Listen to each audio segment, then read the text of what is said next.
بدل نہ جائے، تیری جالیوں کے نیچے تیری رحمتوں کے سائے، لو چلا ہوں میں لحد میں میرے مصطفیٰ سے کہہ دو، لو چلا ہوں میں لحد میں میرے مصطفیٰ سے کہہ دو کہ ہوا تیری گلی کی مجھے چھوڑنے کو آئے، تیری جالیوں کے نیچے تیری رحمتوں کے سائے، روضے کے سامنے میں یہ دعائیں مانگتا تھا، روضے کے سامنے میں یہ دعائیں مانگتا تھا، میری قبر پر جو آئے نعت نبی سنائے، تیری جالیوں کے نیچے تیری رحمتوں کے سائے۔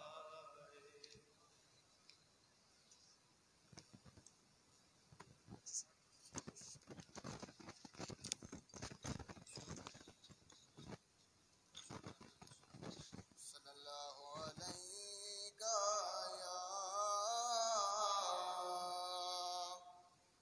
یا رسول اللہ، وسلم علیک یا حبیب اللہ، میری الفت مدینے سے یوں ہی نہیں، میرے آقا کا روضہ مدینے میں ہے، میں مدینے کی جانب نہ کیسے کھینچوں، میرا دینار دنیا مدینے میں ہے، میں مدینے کی جانب نہ کیسے کھینچوں، میرا دینار دنیا مدینے میں ہے، اور پھر مجھے موت کا کوئی خطرہ نہ ہو، اور موت کیا زندگی کی بھی پرواہ نہ ہو، موت کیا زندگی کی بھی پرواہ نہ ہو،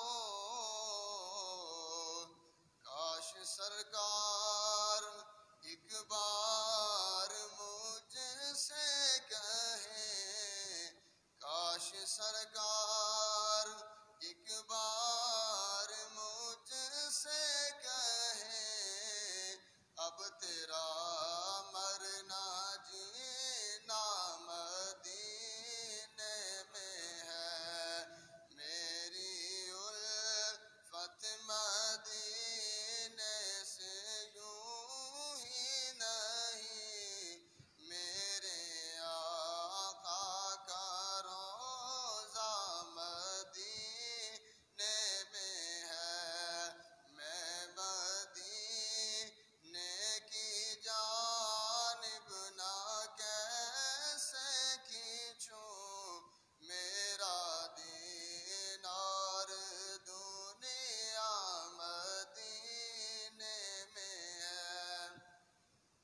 عرش اعظم سے جس کی بڑی شان ہے، اور روضہ مصطفیٰ جس کی پہچان ہے، روضہ مصطفیٰ جس کی پہچان ہے، جس کا ہم پلہ کوئی محلہ نہیں، جس کا ہم پلہ کوئی محلہ نہیں، ایک ایسا محلہ مدینے میں ہے، میری الفت مدینے سے یوں ہی نہیں، میرے آقا کا روضہ مدینے میں ہے، میں مدینے کی جانب نہ کیسے کھینچوں، میرا دینار دنیا مدینے میں ہے۔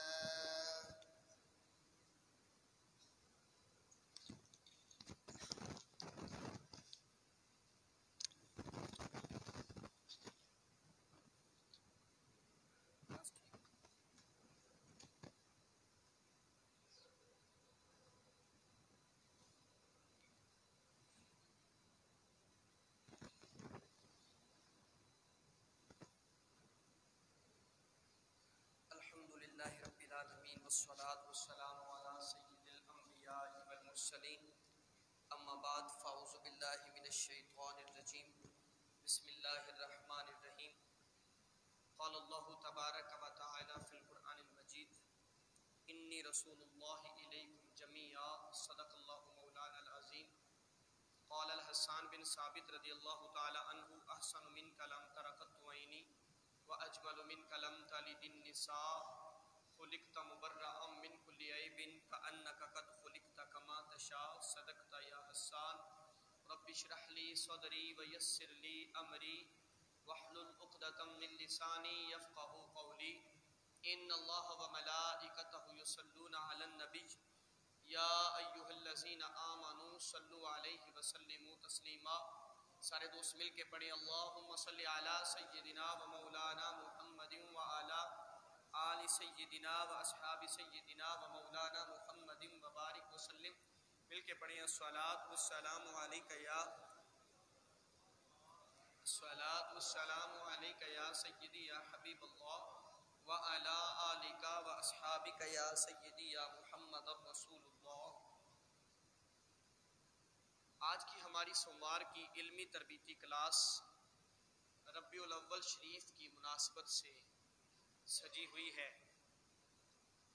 آج سے تقریباً 11 دن بعد وہ مقدس رات آنے والی ہے کہ جس رات کو یہ سعادت حاصل ہوئی کہ اس رات میں دنیا کائنات کی سب سے عظیم ہستی، ہم سب کے ایمان کا سبب بننے والے، ہم سب کا ایمان جن پر ہم سب کی جان قربان، پیارے آقا و مولا تاجدار عرب و عجم صلی اللہ علیہ وسلم، آپ دنیا میں تشریف لے کر آئے۔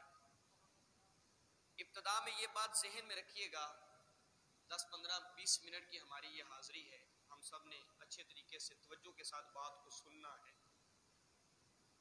میلاد النبی صلی اللہ علیہ وسلم امت کے اوپر ایک بہت بڑا قرض ہے کہ جو اپنے نبی کو ادا کرنا ہے، وہ اس طرح سے کہ ہمارے آقا و مولا نبی کریم صلی اللہ علیہ وسلم آپ کے اپنی امت کے اوپر بہت سارے احسانات ہیں،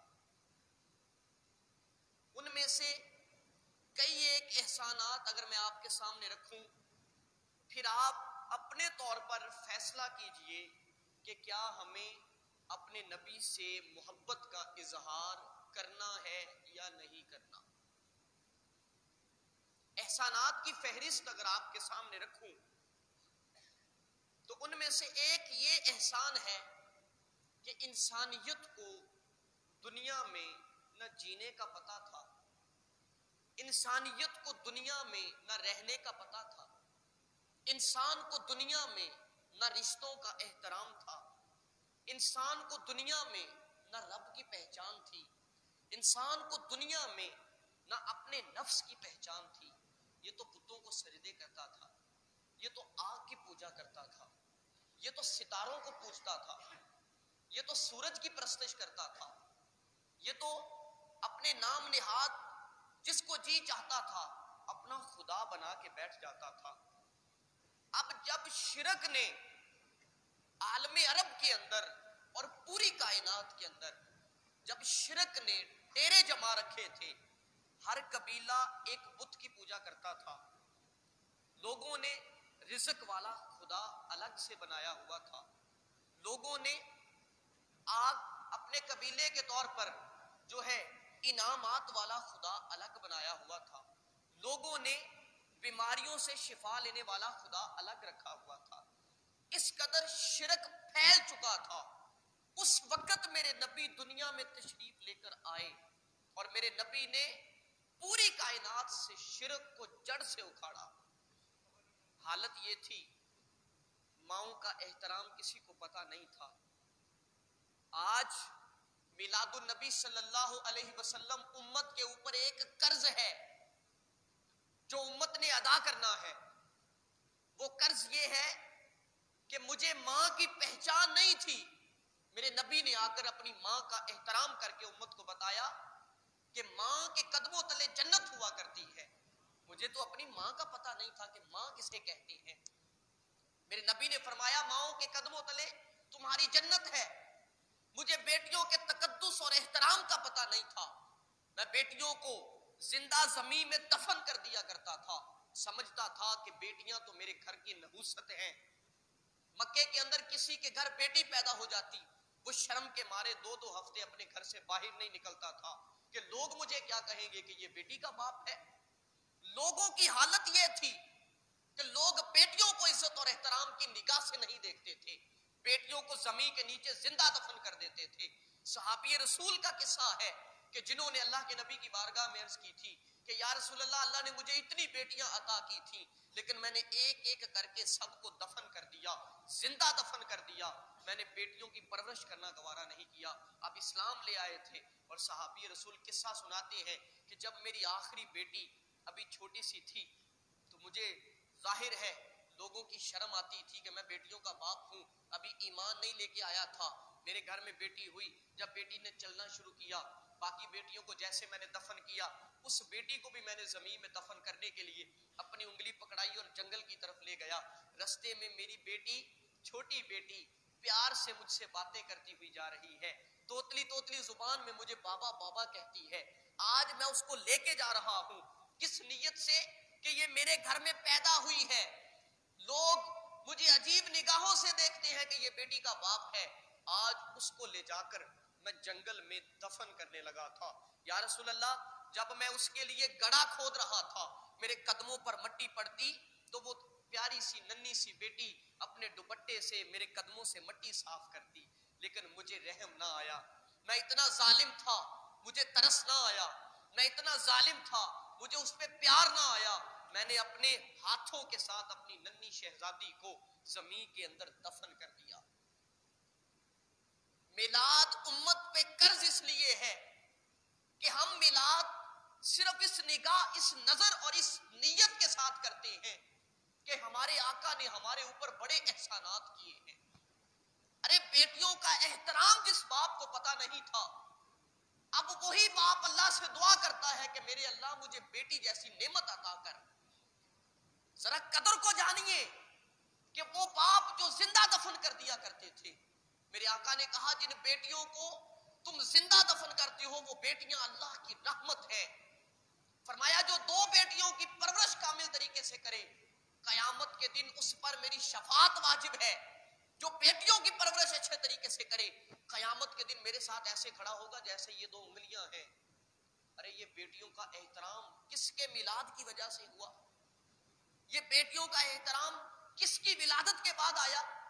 ماؤں کی عزت اور احترام کا پتہ کن کے تشریف لانے کے بعد آیا؟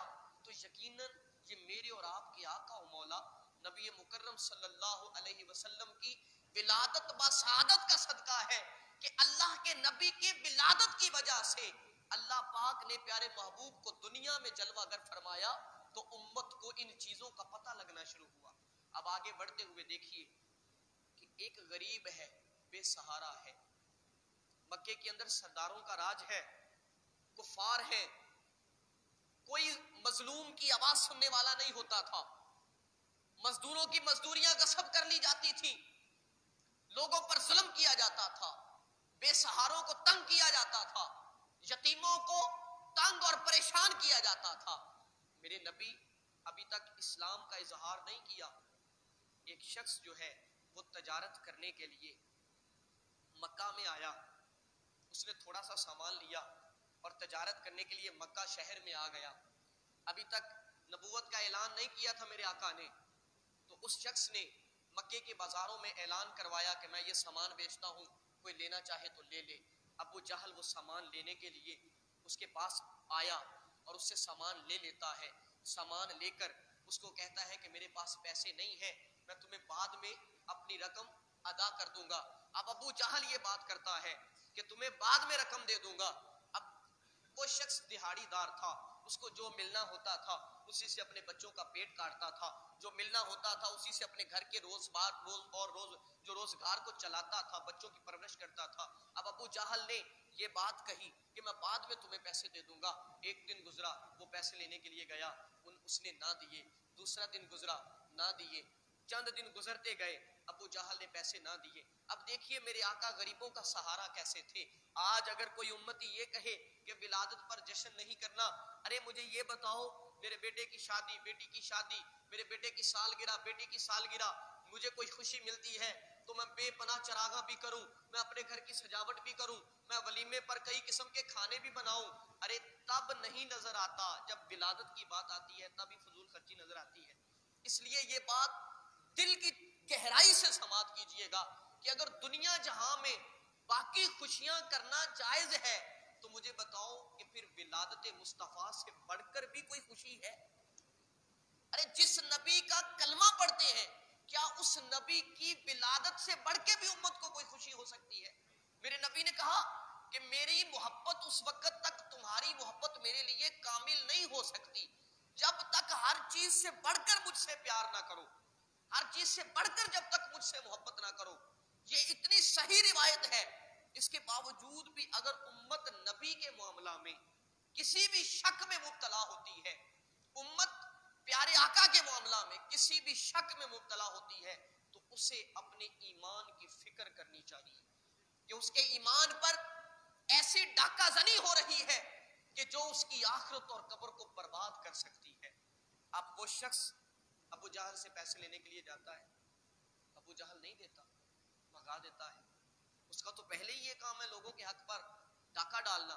اب وہ شخص جو ہے وہ تھوڑا سا سفر کر کے مکے کے کعبہ کے سائے میں مکے کے سردار بیٹھے ہوئے تھے، ابو لہب بیٹھا ہوا تھا، عتبہ، شیبہ، جتنے اور سردار ہیں ابو جہل کے علاوہ وہ سارے بیٹھے ہوئے تھے۔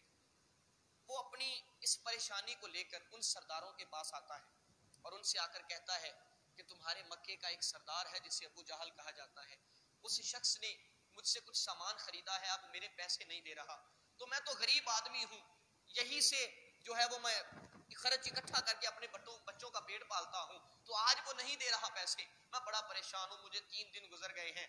تو وہ ادھر میرے نبی کعبے کے سائے میں عبادت کر رہے تھے، کعبے کے سائے میں میرے آقا سجدہ ریز تھے، نیا نیا شاید نبوت کا اعلان ہوا تھا، سجدہ ریز تھے۔ تو ابو لہب نے نا بڑی حقارت کے ساتھ اس شخص کو کہا کہ وہ جو کعبے کے سائے میں عبادت کر رہا ہے اسے جا کے کہو وہی تمہارے پیسے واپس لے کے دے سکتا ہے، وہی واپس لے کے دے سکتا ہے۔ کہا حقارت کے ساتھ کہ جس کو ہم اتنا تکلیفیں اتنی دیتے ہیں، بڑی حقارت سے ابو لہب کہتا ہے وہ شخص تمہارے پیسے لے کے دے گا. تنزن کہا، یہ نہیں کہ واقعی لے کے دے گا، جیسے نہیں بندہ کسی کو بڑی عجیب نگاہ سے دیکھتا، حقارت کی نظر سے کہا کہ وہی لے کے دے سکتا ہے. طنز کر رہا تھا میرے نبی کی ذات پر. اس نے کہا اچھا.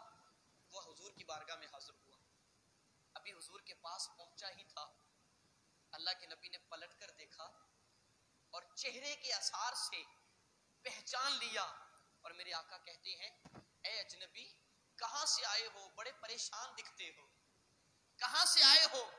بڑے پریشان دکھتے ہو، بڑے پریشان اور دکھی نظر آ رہے ہو. اس شخص کے اس آقا کریم کے پوچھنے کے بعد اس شخص کی آنکھوں سے آنسو نکل آئے اور کہنے لگے اے پیارے آقا آپ کون ہیں؟ مکہ میں آپ پہلی شخصیت ہیں کہ جس نے میرا حال پوچھا ہے. آپ پہلا آسرا ہیں، آپ پہلا آسرا ہیں، آپ پہلا سہارا ہیں، آپ وہ پہلی ہستی ہیں، وہ پہلی ذات ہیں جو میری خیریت دریافت کر رہی ہیں. اللہ کے نبی نے اس کا حال پوچھا، اس کو کھانا کھلایا، اس کو پانی پلایا، اس کی جو بھی اس وقت خاطر و تواضع ہو سکتی تھی وہ کی، اور پھر پوچھا کہ اب بتاؤ تمہارا مسئلہ کیا ہے. اس نے سارا واقعہ کہہ دیا. اللہ کے نبی نے اس شخص کو ساتھ لیا اور ابو جہل کے دروازے پر چلے گئے. ابو جہل کا دروازہ کھٹکھٹایا، ابو جہل باہر آیا. ابو جہل سے کہنے لگے آقا کریم کہ تم اس شخص کے پیسے نہیں دے رہے، تمہیں پتہ نہیں ہے کتنے دن سے پریشان حال ہے، تم اس کو پیسے نہیں لوٹا رہے.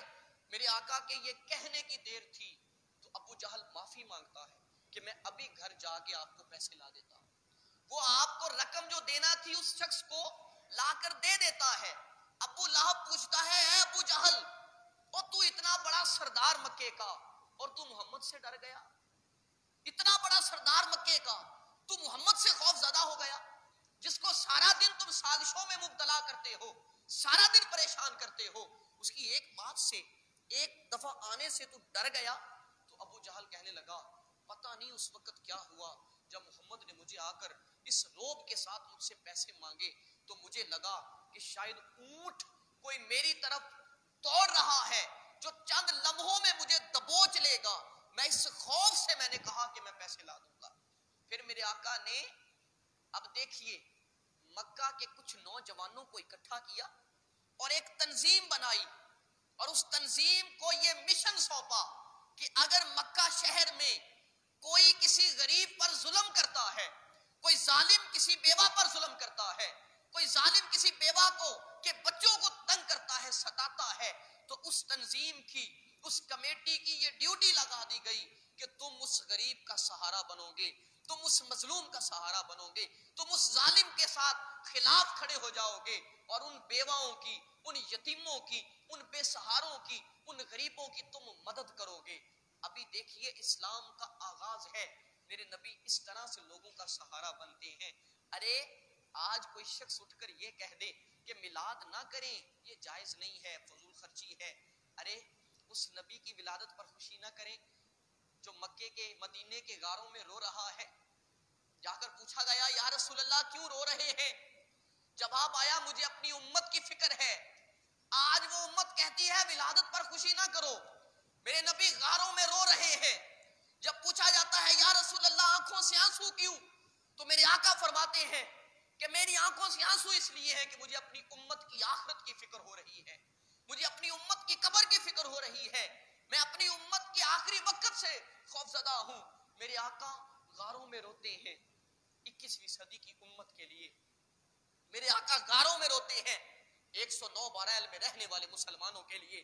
میرے آقا غاروں میں آنسو بہا رہے ہیں صرف اس لیے کہ میرے آقا کو اپنی امت کی فکر لاحق تھی.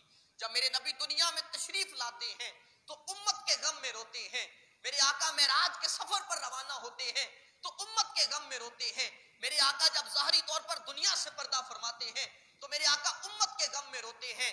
ارے جب آخرت کا میدان لگا ہوگا، میدان محشر ہوگا، ہر نبی جب جواب دے دے گا اذهبوا الى غیری کے کلمے بلند ہوں گے، ساری امت محمد رسول اللہ کے دربار میں پیش ہوگی اور عرض کرے گی یا رسول اللہ آپ کی بارگاہ میں ہے.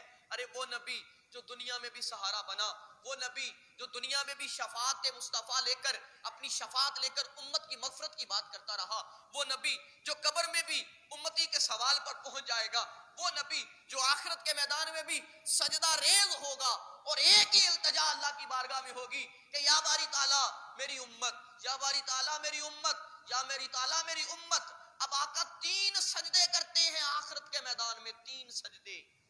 پہلا سجدہ سجدہ ریز، اللہ کی حمد و ثنا۔ میرے اللہ پوچھیں گے میرے محبوب حکم کی، میرے محبوب کیا مسئلہ ہے، کیوں روتے ہیں؟ ذرا اپنا سر تو اٹھائیے، اپنا چہرہ تو اٹھائیے، روتے کیوں ہے؟ تو محبوب عرض کریں گے باری تعالیٰ میری امت کی مغفرت کر دے۔ اللہ فرمائے گا محبوب جائیے جہنم میں اس امتی کو کہ جس کے دل میں رائی کے دانے کے برابر بھی ایمان ہے، اس کو جہنم سے نکال کر جنت کا حقدار بنا دیجئے۔ میرے آقا وہاں سے جہنم میں جانے والے امتی کو نکال کر جنت کا مالک بنا رہے ہوں گے۔ آج امت کہتی ہے ولادت پر خوشی نہ کرو، ارے میلاد امت کے اوپر ایک قرض ہے، میلاد امت کے اوپر ایک ایسا قرض ہے کہ جو امت کے ایمان کا حصہ ہے۔ ارے محدثین نے اتنی بڑی بڑی کتابیں لکھی ہیں میلاد کے اوپر، محدثین جن کی زندگیاں دین کا علم حاصل کرتے ہوئے بسر ہوئیں، اتنی بڑی بڑی کتابیں انہوں نے لکھ دی، انہیں نہیں پتا تھا کہ میلاد دین کا حصہ ہے یا نہیں ہے، جن کی زندگی دین کی خدمت کرتے ہوئے بسر ہو گئی۔ میں دنیا دار بندہ، آپ دنیا دار بندے، کاروباری لوگ ہیں، صبح اٹھتے ہیں، رزق کی تلاش میں نکل پڑتے ہیں، رات کو 10-11 بجے بستر پہ آ کر کمر لگاتے ہیں، پھر سو جاتے ہیں۔ ارے جس کا مقصد ہی زندگی کا دنیا دنیا دنیا، مال مال مال، جس کی ساری زندگی اس میں بسر ہو گئی، ایک وہ شخص ہے کہ جو صبح اٹھتا ہے دین کے علم میں نکل پڑتا ہے، رات کا بھی آدھا حصہ گزر جاتا ہے اور وہ حدیثیں پڑھتا پڑھتا، کھنگالتا کھنگالتا، قرآن کی آیات کا ترجمہ تلاش کرتا کرتا، وہ فقہیات کی کتابوں کو پڑھتا پڑھتا، وہ پیاری پیاری فقہ کی کتابوں کا مطالعہ کرتا، علم کی کھوج میں لگا رہتا ہے۔ کیا اس شخص کو یہ بات پتہ نہیں تھی؟ ایک دنیا دار کو پتا ہے کہ یہ میلاد جائز ہے یا ناجائز ہے؟ اس لیے میرے گاؤں کے نوجوانوں، آپ میرے مزاج سے واقف ہیں، میں نے کبھی فرقہ واریت کی بات نہیں کی، لعنت بھیجتا ہوں فرقہ واریت کے اوپر جس نے امت کا بیڑا غرق کیا، امت کو تباہ و برباد کیا۔ لیکن یہ بہت بڑا ظلم ہوگا کہ اگر ہم فرقہ واریت کی زد میں میلاد کو لے کر آ جائیں۔ ولادت مصطفیٰ کسی فرقہ واریت کا حصہ نہیں ہے۔ جتنے میرے نبی بریلویوں کے ہیں اتنے میرے نبی دیوبندیوں کے ہیں، اتنے میرے آقا اہل حدیث کے ہیں، اتنے میرے آقا اہل تشیع کے ہیں، جتنے بھی مسالک ہیں ان سب کے نبی ہیں، وہ ان سب کے رسول ہیں، ان سب کے آقا ہیں، ان سب نے انہی کا کلمہ پڑھا ہوا ہے، ان سب کی نمازیں وہی ہیں، ان سب کا دین وہی ہے، آقا پر نازل ہونے والی کتاب ان کی بھی وہی ہے، ہماری بھی وہی ہے، ہم سب کی شفاعت انہوں نے کرنی ہے۔ اس لیے میری آپ سب سے درخواست ہے کہ میلاد کو بدعت کہنا بالکل غلط بات ہے۔ بدعت کا مطلب صرف سمجھ لیجئے گا، بدعت کہا جاتا ہے کسی بھی نئے کام کو، کسی بھی نئے کام کو۔ میں آپ کو ایک بات کھلے طور پر کہتا ہوں، بدعت 2 طرح کی ہوتی ہے، ایک ہے بدعت سیئہ، ایک ہے بدعت حسنہ۔ بدعت سیئہ کہی جاتی ہے بری بدعت، ایسی بدعت جس کی وجہ سے دین کو نقصان پہنچے، وہ بری بدعت ہے۔ میرے آقا نے فرمایا ہر بدعت گمراہی ہے، وہ بدعت جس کی وجہ سے دین کو نقصان پہنچے وہ گمراہ ہے۔ وہ کوئی شخص بھی اگر وہ کرنے میں مصروف ہے تو وہ رستے سے بھٹکا ہوا ہے، وہ جاہل ہے، اس کا دین سے کوئی تعلق نہیں، وہ دین کو نقصان پہنچا رہا ہے۔ اور ایک بدعت وہ ہوتی ہے جس سے دین کو فائدہ پہنچتا ہے، جس سے دین کو تقویت ملتی ہے، جس سے دین کو عروج ملتا ہے۔ اب اس میں آپ دیکھیے لاؤڈ سپیکر ہے، میرے نبی کے زمانہ میں نہیں تھا، آج ہے، اس سے کوئی دین کو نقصان پہنچتا ہے؟ لاؤڈ سپیکر سے، لاؤڈ سپیکر کے بغیر کوئی اذان پڑے گا تو پڑوسیوں کو سنے گی، اس سے اگلے گھروں کو نہیں سنے گی۔ لاؤڈ سپیکر پہ اذان پڑیں گے پورے گاؤں کو سن جائے گی اور سارے لوگ نماز کے لیے آ جائیں گے۔ دین کو فائدہ ہوا نقصان ہوا؟ فائدہ ہوا۔ یہ بھی بدعت ہے لیکن اس سے دین کو فائدہ ہوا۔ اگر ہم کہیں کہ ہر بدعت گمراہی ہے سے دین کو فائدہ پہنچتا ہے. اسی طرح میلاد النبی کو سمجھ لیجئے. میلاد النبی صلی اللہ علیہ وسلم جب آپ کرتے ہیں کیا بتایا جاتا ہے؟ میرے نبی اتنے حسین تھے, میرے نبی اتنے سونے تھے, ان کا چہرہ ایسا تھا, وہ جس دن تشریف لائے دنیا میں یہ کچھ ہوا, اس طرح کے معاملات ہوئے, میرے نبی آئے ماؤں کو جنت ملی, میرے نبی آئے بیٹوں کو ماؤں کا احترام پتا چلا. یہ ساری چیزیں اگر مل کر بیٹھ کر اگر ہم ایسی باتیں کر لیں تو کیا اس سے دین کو فائدہ ہوگا یا نقصان ہوگا؟ فائدہ ہوگا. اگر فائدہ ہوگا تو پھر ہمیں یہ تسلیم کرنا پڑے گا کہ میلاد دین کا جز ہے, میلاد دین کا حصہ ہے. ولادت مصطفیٰ, اگر میں آپ فار ایگزامپل آپ کے بیٹے کی شادی ہو, آپ خوش ہوں گے؟ اللہ آپ کو بیٹے کی نعمت عطا کرے. تو کوئی ایسا مسلمان میں نے نہیں دیکھا کہ جس کے گھر میں بیٹا پیدا ہوا ہو اور اس کے ماتھے پہ بال آ گیا ہو, اسے خوشی نہ ہوئی ہو کہ میرے گھر میں بیٹا پیدا ہوا.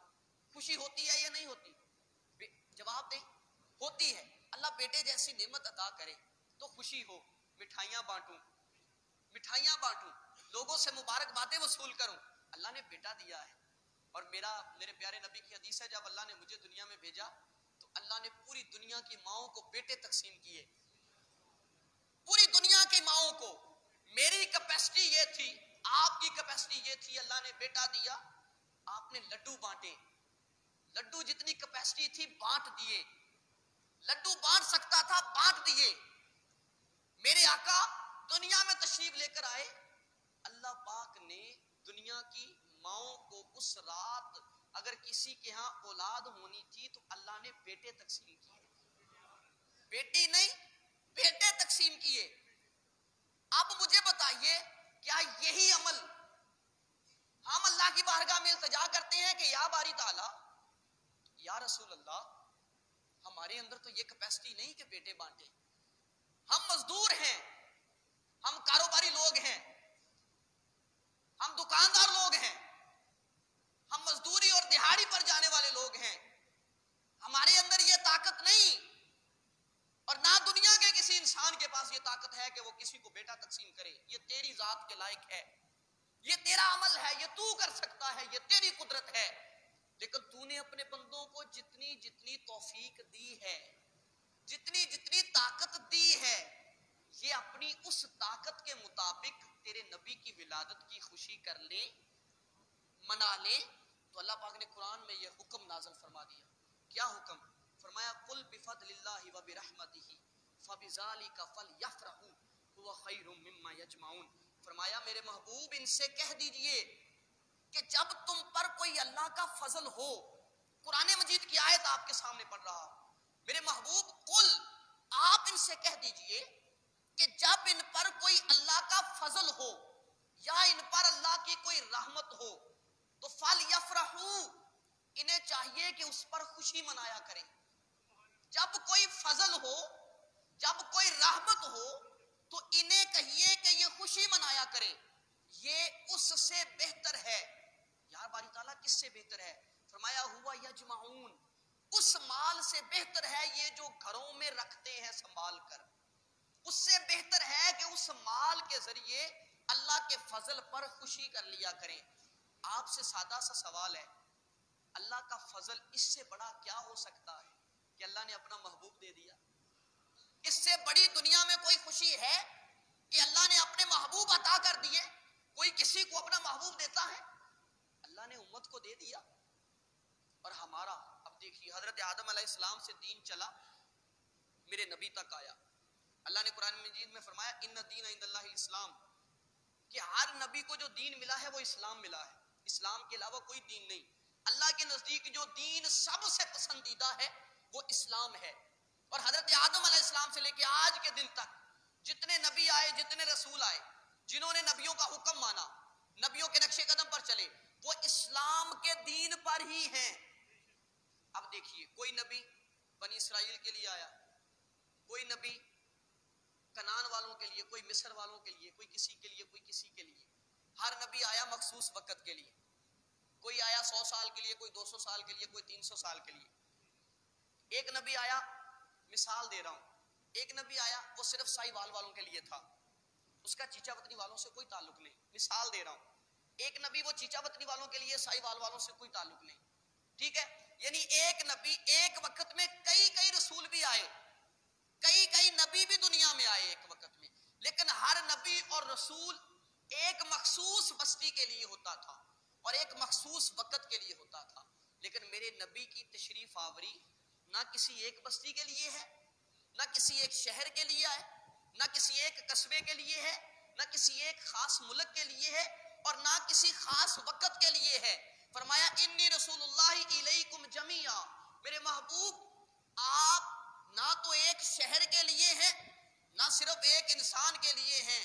وہ اور نبی تھے کہ جو خاص علاقوں اور خاص وقت کے لیے تھے. میرے محبوب آپ دنیا میں چلے جائیں, اب آپ کا سکہ قیامت تک چلے گا, کسی ایک کے لیے نہیں. اگر ایک کے لیے ہوتے تو کبھی بھی پتھر میرے نبی پر درود نہ پڑتے. اگر میرے نبی ایک کے لیے ہوتے تو کبھی بھی اونٹ آ کر میرے نبی کو سجدے نہ کرتے. اگر ایک کے لیے میرے نبی ہوتے تو کبھی بھی جن میرے نبی کی بارگاہ میں حاضر ہو کر کلمہ نہ پڑھتے. ارے یہ دنیا جہاں کی جتنی بھی مخلوقات ہیں, فرمایا الیکم جمیعا, آپ سب کے لیے رسول بن کر آئے ہیں, سب کے لیے. اور جس رات میرے نبی تشریف لائے, سمندر کی مچھلیاں ایک دوسرے کو مبارکباد دیتی ہیں. جس دن میرے نبی زمین پر تشریف لے کر آئے, جنگل میں رہنے والے جانور ایک دوسرے کو مبارکبادیں دیتے ہیں. ارے جب دنیا جہاں کی مخلوقات اللہ کے نبی کی ولادت پر ایک دوسرے کو مبارکباد دینے میں مصروف ہے, ارے یہ تو جانور ہیں, مجھے بتاؤ زیادہ حق انسانوں کا ہے یا نہیں ہے؟ آپ کا زیادہ حق بنتا ہے یا نہیں بنتا؟ اس لیے آپ احباب اس بات کو اپنے دل کی تختی پر نوٹ کر لیں. میں ممبر رسول پر بیٹھ کر یہ بات کر رہا ہوں, مجھے کوئی کسی کا لالچ کسی قسم کا نہیں, نہ کسی قسم کا خوف ہے.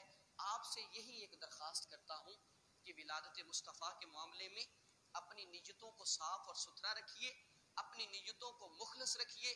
ایک روپیہ جو آپ ولادت مصطفیٰ کی خوشی میں جو ہے وہ خرچ کریں گے, فَلْيَفْرَحُوا, فرمایا ہوا خیر مما یجمعون, یہ اس سے بہتر ہے کہ جو تم گھر میں سنبھال کر رکھتے ہو. فرمایا اس سے بہتر ہے کہ جب اللہ کا فضل ہو تو اس پر خرچ کرو, خوشی مناؤ اس پر. وَأَمَّا بِنِعْمَةِ رَبِّكَ فَحَدِّثْ, اس کا مطلب بھی یہی ہے کہ جب رب کی کوئی نعمت ملے تو اس پر چرچا کیا کرو, واویلا کیا کرو کہ اللہ نے مجھے اتنی بڑی نعمت عطا کی. اس لیے ممبر رسول ایک بہت بڑا منصب ہے جس کے اوپر میں بیٹھا ہوا ہوں. اس پر بیٹھ کر مجھے نہ تو غلط بات کہنے کی عادت ہے, نہ آج تک اللہ نے مجھ سے اس طرح کا. اللہ کی بارگاہ میں التجا یہی ہے کہ وہ ہمیشہ سیدھے رستے پر رکھے, ہمیشہ حق بات کرنے کی توفیق دے, کبھی بھی حق کے رستے سے بھٹکائے نہ, حق کے رستے سے ہٹائے نہ. سیدھی بات کرتا ہوں, چاہے جو کچھ بھی ہو جائے. میلاد مصطفیٰ صلی اللہ علیہ وسلم امت کا حق ہے, یہ اپنے نبی کا ایک قرض ہے جو ہم نے ادا کرنا ہے. محبت رسول میں, عشق رسول میں, آقا کی ولادت کی محبت میں آپ سب احباب, آج 2 رمضان المبارک ہو گئی, مغرب کے بعد اسلامی مہینے کی تاریخ بدل جاتی ہے, اس اعتبار سے دیکھیں تو 2 رمضان المبارک ہے. ویسے آج 1 رمضان المبارک, 1 ربیع الاول شریف ہے, تو آنے والا جمعہ اور اس سے اگلا جمعہ یعنی 11 ربیع الاول کی رات انشاءاللہ مدینہ مسجد سے جلوس نکلے گا پیارے آقا کی ولادت کی خوشی میں. آپ سب احباب نے اس میں شرکت کرنی ہے. مدینہ مسجد سے نکل کر یہ جلوس مختلف گلیوں سے ہوتا ہوا واپس مدینہ چوک سے ہوتا ہوا واپس مدینہ مسجد میں یہ اختتام پذیر ہوگا. عشاء کی نماز کے بعد انشاءاللہ یہ نکلے گا, اور 12 ربیع الاول کی رات بعد نماز عشاء شب میلاد کانفرنس مدینہ چوک کے اندر مدینہ مسجد کے زیر اہتمام ہو رہی ہے. آپ سب احباب اللہ اور اس کے رسول کی محبت میں اس محفل کے اندر خود بھی شرکت کیجئے گا, اپنے دوستوں کو بھی شرکت کی دعوت دیجئے گا. میں اس بات کا گارنٹر ہوں ممبر رسول پر بیٹھ کر کہ اگر آپ اچھی نیتیں لے کر محفل پاک میں شامل ہوں گے تو قیامت کے دن اللہ پاک آپ کو اجر ضرور عطا کرے گا. میں ممبر رسول پر بیٹھ کر اتنا بڑا دعویٰ کر رہا ہوں, اگر آپ کی نیت خالص ہوئی, قیامت کے دن اگر اللہ نے آپ کو اجر نہ دیا تو آپ میرا گریبان پکڑ سکتے ہیں, کیونکہ مجھے آقا کی محبت پر اتنا یقین ہے کہ اگر ہم محبت رسول میں جو بھی عمل کریں اس عمل کا اجر اللہ کی بارگاہ سے ضرور ملتا ہے. مالی طور پر بھی تعاون کریں, جسمانی طور پر بھی تعاون کریں, خدمات میں شامل ہوں. 11 اور 12 ربیع الاول کی رات اپنے گلی محلوں کو صاف رکھیں, ستھرا رکھیں, جلوس آقا کریم کے محبت میں جلوس نکلے گا، گلی محلے صاف رکھیں، اچھا لباس پہنے، خوبصورت لباس پہنے، کوشش کریں سفید لباس پہنے، اپنے گھر کے اوپر آقا کی ولادت کا جھنڈا لہرائیں، اپنے گھر کو سجاوٹ کے ساتھ جتنی کیپیسٹی رکھتے ہیں، یہ نہیں کہتا کہ اس سے بھی قرضہ پکڑ لو، اس سے بھی پکڑ لو، نہیں، جتنی طاقت رکھتے ہو، جتنی محبت سے کر سکتے ہو، اپنے گلی محلوں کو سجاؤ جتنا سجا سکتے ہو، اور یہ ثابت کرو کہ بیٹے کی شادی والی خوشی چھوٹی ہے، نبی کی ولادت والی خوشی بڑی ہے، یہ ثابت کرو کہ بیٹے کی سالگرہ والی خوشی چھوٹی ہے، میرے نبی کی ولادت والی خوشی بڑی ہے، یہ ثابت کرو کہ دنیا جہاں کی جتنی بھی خوشیاں ہیں وہ چھوٹی ہیں، میرے نبی کی ولادت والی خوشی سب سے اعلیٰ ہے۔